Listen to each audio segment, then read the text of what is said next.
The remains of a U.S. Naval pilot from World War II have been reunited with a family in Kingwood. John Blaschke from our sister station WDTV has the story.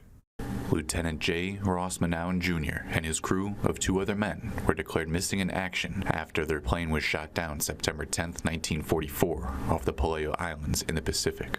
Initial recovery efforts failed, but thanks to new technology, Project Recover has been able to reunite families with their loved ones. All 3 families have come together. One family, the Petta family from New Jersey, the other family from California.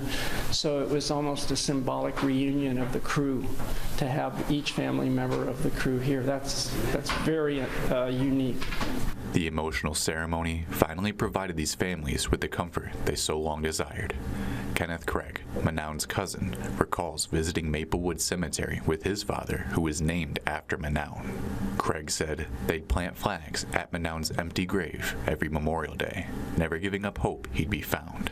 Craig's father passed away last year, and, carrying on the tradition with his own son, did some research on Manown. But then I saw it. After 70 years, Manown's plane had finally been found. Craig found out Manown flew an Avenger torpedo bomber from the USS Enterprise aircraft carrier. Craig managed to get a hold of Project Recover and learn more about the recovery effort. Now, after 80 years, military jets fly over Kingwood to honor Manown's return home. Today we grieve Jay's untimely death and the many years he was away.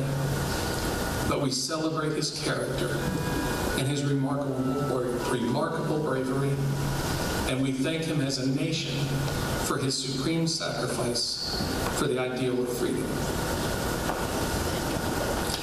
Today, after more than 80 years, we can finally say,